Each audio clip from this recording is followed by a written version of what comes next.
ನನಗೆ big boss ಹೋದ ಬಗ್ಗೆ ನನಗೇನು ಮಾಹಿತಿ ಇಲ್ಲ. ಯಾಕಂದರೆ ಅವರು ನನ್ನ ಹೆಂಡತಿ ಮನೆ ಬೀಗ ಹಾಕ್ಕೊಂಡು ನಾನು ಕಟ್ಟಿದ್ದ ಮನೆ, ನಾನೇ ಒಂದು 25 ವರ್ಷ ಹಿಂದೆ 10 ಲಕ್ಷ ಖರ್ಚು ಮಾಡಿ ಮನೆ ಕಟ್ಟಿದ್ದೇನೆ. ನಾನು ಕಟ್ಟಿದ ಮನೆಯೇ ನನ್ನನ್ನು ಹೊರಗಡೆ ಜಗಲಿ ಮನಸಿ ನಾನು ಕೆಲಸಕ್ಕೆ ಹೋಗಿ ಬರೋದು ರಾತ್ರಿ ಒಂದು 10 ಗಂಟೆ ಆಗಿರ್ಬೋದು. ಅಲ್ಲೇ ಹೋಟ್ಲಲ್ಲಿ ಇದ್ದಿದ್ದೆ, ಅದು ಕುಂದಾಪುರ ಹೋಟ್ಲಲ್ಲೇ ನಾನು KSRT ಹೋಟೆಲ್ ಕೆಲಸ ಮಾಡ್ತಿದ್ದೆ. ಆವಾಗ ಒಳಗಡೆ ಕೌಂಟ್ರ್ ಕೆಲಸ ಮಾಡ್ತಿದ್ದೆ. ಇವರು ನನಗೆ ವಿಷಯನೇ ಹೇಳದೆ ತಾಯಿ ಮಗಳು ಇವರೇ ಮನೆ ಬೀಗ ಹಾಕ್ಕೊಂಡು ಕೀಸ ಹಿಡ್ಕೊಂಡು ಹೋಗಿದ್ದಾರೆ. ಮನೆಯ ಕೀ ಹಿಡ್ಕೊಂಡು ನಾನು ಕಟ್ಟಿದ ಮನೆ ಬೀಗ ಹಾಕಿ ಇವರೇ ಕಟ್ಟಿದ್ದೇನೆ ಅನ್ನುವ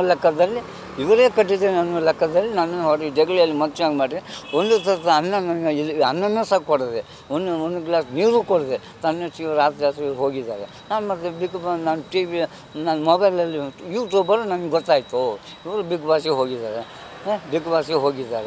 ಮತ್ತು ಬಿಗ್ ಬಾಸ್ಗೆ ಹೋಗಲಿಲ್ಲ. ಇಲ್ಲ, ನನ್ನ ಯಾವುದೂ ಅವ್ರು ಕರೀಲಿಲ್ಲ. ನನ್ನ ಎಲ್ಲೂ ಅಪ್ಪ ಅಂತ ಅಡ್ವರ್ಟೈಸ್ಮೆಂಟ್ ಕೊಡಲೇ ಇಲ್ಲ. ಅವಳ ಅಪ್ಪ ಇಲ್ಲ ಅನ್ನೋದೇ ಮಾತ್ರ ಹೇಳೋದು. ದ್ವೇಷ ಅಂದರೆ ನಾನು ಸತ್ಯ ಧರ್ಮವನ್ನು ಕಾಪಾಡ್ತೇನೆ.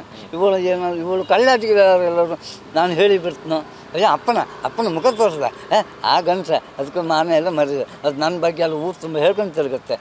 ಚೈತ್ರ ಮಗಳು ಅಂದರೆ ನಾನು ನನ್ನ ಮಗಳು ಅಂತ ಹೇಳ್ತೇನೆ, ಹೆಮ್ಮೆ ಪಡ್ತೇನೆ ಅಂತೇಳಿ ನನ್ನ ಮೇಲೇ ದ್ವೇಷ ಚಾರು. ನನ್ನ ದೊಡ್ಡ ಮಗಳು ಗಾಯತ್ರಿ, ಅವಳು ಮರ್ಯಾದೆಯಿಂದ ಗೌರವದಿಂದ ಟೀಚರ್ ಕೆಲಸ ಮಾಡಿಕೊಂಡು ಸಣ್ಣ ಪುಟ್ಟ ಹೊಲಿಗೆ ಮಾಡಿಕೊಂಡು ಗೌರವದಿಂದ ಬಾಳ್ತಾರೆ. ಯಾರು ಹಂಗಿಲ್ಲ, ಯಾರು ಸ್ವಾಭಿಮಾನ.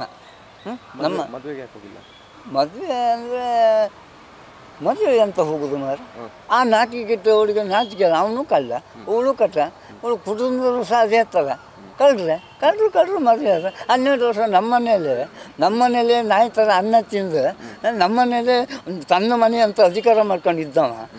ಇವಳು ಸಹ ಅವನು ಒಳಗಡೆ ಕರ್ಸೋದು, ತಾಯಿ ಅತ್ತೇನು ನನ್ನ ಹೆಂಡತಿ ಹಾಗೆ ಅವನಿಗೇನು ಅನ್ನ ಹಾಕೋದೇನು, ಅವನಿಗೇನು ಟೀ ಕಾಫಿ ಕೊಡೋದೇನು, ಗಂಡನಿಗೆ ಒಂದು ತುತ್ತು ಒಂದು ಅನ್ನ ಹಾಕಿದವಳಲ್ಲ, ಗಂಡನಿಗೆ ಒಂದು ಚಹಾ ಮಾರಿ ಕೊಟ್ಟವಳಲ್ಲ. ನಾನು ಮನೆ ಬಂದರೆ ಒಂಥರ ಭಾಳ ಕೂತ್ಕೊಂಡು ಗೊರ ಅನ್ನೋದು. ಇವರು ಕೆಲಸಕ್ಕೆ ಹೋಗೋದಿಲ್ಲ, ಎಲ್ಲರೂ ಯಾರ್ಯಾರು ಮನೆಯಲ್ಲೆಲ್ಲ ಸಂಬಂಧಿಕರ ಮನೆಯಲ್ಲೆಲ್ಲ ಇರೋದು. ನನಗೆ ಬೇಜಾರಾಗ ಬೇಜಾರಾಯಿತು, ನನಗೆಲ್ಲೂ ಮನಸ್ಸು ತಾಂತಿ ಸಿಗ್ತು, ನನಗೆ ಹೋಗ್ತಿದ್ದೆ. ನನಗೆ ಹೆಂಡತಿ ನನಗೆ ಮನೆಯಲ್ಲಿ ನೆಮ್ಮದಿ ಕೊಡ್ತಾ ಇಲ್ಲ. ಆದ ಕಾರಣ ನನ್ನ ಮಗಳ ಮನೆಗೂ ಅದು ನನ್ನ ಭಾವನ ಕೂಡ ನನ್ನ ಅಕ್ಕನ ಕುಟುಂಬ ಮನೆಗೆ ಹೋಗ್ತಿದ್ದೆ. ಮದುವೆಗೆ ಆಮಂತ್ರಣ ಇತ್ತ? ನನ್ನ ಮದುವೆಗೆ ಆಮಂತ್ರಣ ಇದೆ. ಮದುವೆ 4 ದಿವಸ ಇರುವಾಗ ನೀವು ಮದುವೆಗೆ ಬರಬೇಕು, ನೀವು ಮದುವೆ ಬರೋದು ನನಗೆ 5 ಲಕ್ಷ ಹಣ ಕೊಡಬೇಕಂತ ನಂಗೆ ಡಿಮ್ಯಾಂಡ್ ಇತ್ತು. ಯಾರು? ಚೈತ್ರ, ನೀವು 5 ಲಕ್ಷ ನನಗೆ 5 ಲಕ್ಷ ಹಣ ಕೊಟ್ಟರು ನೀವು ಮದುವೆ ಬನ್ನಿ. ನಾನು 5 ಲಕ್ಷ ಹಣ ಇವಳಿಗೆ ಕೊಡೋದಾದರೆ ನಂಗೆ ಅಗತ್ಯ ಇಲ್ಲ ಅಲ್ಲ ಇಂಥ ಮಕ್ಕಳು. ಅಪ್ಪ ನೀವು ಒಳ್ಳೆಯ ರೀತಿಯಾಗಿ ಬಂದು ನೀವು ದುಡ್ಡು ಕೊಡು, ನಿಮ್ಮನ್ನು ಗೌರವದಿಂದ ನನ್ನ ಕರೆದಿದ್ದರೆ ಆಶೀರ್ವಾದ ಮಾಡ್ತೀವಿ. ಖಂಡಿತ ನನಗೆ ಗೌರವ ಕೊಟ್ಟು ತಂದೆ ಅಂತ ಎಲ್ಲೂ ಹೇಳಂತ ಹೇಳಿಲ್ಲ. ತಂದೆ ಇಲ್ಲದ ಮೂಗು ಅಂತ ಯಾರೋ ಒಬ್ಬ ವಿಡಿಯೋ ಕಮೆಂಟ್ ಕೊಟ್ಟಿದ್ದಾನೆ, ಸುಳ್ಳು ಹೇಳಿಕೆ ಕೊಟ್ಟಿದ್ದಾನೆ. ತಂದೆ ಇಲ್ಲದ ಮಗಳಂತ. ನಾನು ಜೀವಂತದಲ್ಲಿ ಇದ್ದು ಗೌರವದಲ್ಲಿ ಇದ್ದವನು, ನಾನು ತಂದೆ ಇಲ್ಲ ಅಂತ ಕಮೆಂಟ್ ಸುಳ್ಳು ಹೇಳಿಕೆ ಕೊಟ್ಟಿದ್ದನಲ್ಲ, ಅದು ತಪ್ಪು ಹೇಳಿಕೆ ಕೊಡಬೇಡಿ ಅಂತ ಹೇಳ್ತೇನೆ. ಈಗ ಬಂದರೆ ಆಶೀರ್ವಾದ ಖಂಡಿತ ನಾನು ಅವಳಿಗೆ ಕ್ಷಮೆ ಕೊಡೋದಿಲ್ಲ. ಅವರು ಅಂಥ 5 ಕೋಟಿ ಹಗರಣವನ್ನು ಹೊಡೆದು ಮಾನವ ಮರ್ಯಾದೆ ನಾನು ತೆಗೆದ್ರು. ನನ್ನ ಕುಟುಂಬದ ಇಡೀ ಕುಟುಂಬ ಮಾನವ ಮರ್ಯಾದೆ ತೆಗೆದ್ರು.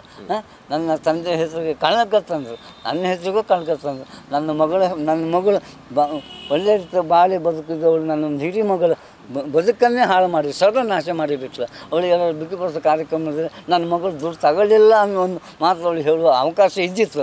ಇನ್ನು ಅಕ್ಕ ಎಲ್ಲರೂ ಬಂದು ಅಕ್ಕನಿಗೆ ನಾನು ಎಲ್ಲರೂ ಸಪೋರ್ಟ್ ಮಾಡಿದೆ ಅಂತ ಅವಳ ಹೆಸರೇ ಮೇಲೆ ಬರುತ್ತಲ್ಲ, ಅವಳ ಮೇಲೆ ಬಂದರೆ ಇವಳಿಗೆ ಮೇಲೆ ಬರೋದಕ್ಕೆ ತೊಂದರೆ ಆಗ್ತದಲ್ಲ. ಇವಳಿಗೆ ಶಿಫಾರಸೆ ಬೇಕು. ಮತ್ತು ಎಲ್ಲರಿಗೂ ಕೋಟಿ ಯಾರ ಹತ್ರ ಕೋಟಿ ಹಣ ಉಂಟು, ಯಾರ ಹತ್ರ 1 ಲಕ್ಷ ಹಣ ಇರಲಿ. ಮತ್ತು ಅವ್ನು ಮೀನು ಉಡುಪಿಯಲ್ಲಿ ಒಬ್ಬ ಮೀನು ಮಾರುವವನಿಗೆ 5 ಲಕ್ಷ ರೂಪಾಯಿ ವಂಚನೆ ಮಾಡಿದ್ದಾರೆ. ಪಾಪ ಅವನೇನು ಒಂದು ಮೀನು ಮಾರ್ಕೊಂಡು ಜೀವನ ಮಾಡ್ತಿದ್ದೆ, ಅವನಿಗೆ ಅತ್ಯಾಚಾರ ಕೇಸ್ ಹಾಕ್ತದೆ ಅಂತೇಳಿ 5 ಲಕ್ಷ ರೂಪಾಯಿ ವಂಚನೆ ಮಾಡಿದ್ದಾರೆ. ಇಂಥವೆಲ್ಲ ಮನೇಲಿ ಅವಳೇ ನೋಡ್ಕೊಂಡಿದ್ದಿಲ್ಲ ಅಥವಾ ಅವಳ ಮನೆ ನೋಡ್ಕೊಂಡು ಸ್ವಂತ ನಾನೇ ಮನೆಯಲ್ಲಿ ಇದ್ದೇನೆ. ಇವಳಿಗೆ ನನ್ನ 25 ವರ್ಷದಿಂದ ನಾನು ಮನೆ ಬಾಡಿಗೆ ಕೊಟ್ಟಿದ್ದೆ. ನಾನು ಸ್ವಂತ ಕಟ್ಟಿದ ಮನೆ. ಆವಾಗ 10 ಲಕ್ಷ ಖರ್ಚು ಮಾಡಿ ಮನೆ ಕಟ್ಟಿದೆ. ಆ ಮನೆ ಬಾಡಿಗೆ ನನ್ನ ಹೆಂಡತಿ ಬಿಡ್ತಿದ್ದೆ. 8,000 ರೂಪಾಯಿ ಮನೆ ಬಾಡಿಗೆ ಬರ್ತಿದ್ದೆ. ಗ್ಯಾರೇಜ್ ಬಾಡಿಗೆ ಒಂದು 4,000 ಬರ್ತಿದ್ದೆ. ತಿಂಗಳಿಗೆ 12,000 ಆದಾಯ ಇತ್ತು. ಮತ್ತು 25, 15, 25, 30 ತೆಂಗಿನ ಮರಗಳಿತ್ತು. ಅದು ಉತ್ಪತ್ತಿ ಬಂದು ಬಂಡೆಲ್ಲ ಮರ ನನ್ನ ಹೆಂಡತಿ ಜೀವನ ಮಾಡ್ತಿದ್ಲು. ಮತ್ತು ಇವಳಿಂದ ಮನೆ ಜೀವನ ನಡೀಲಿಲ್ಲ.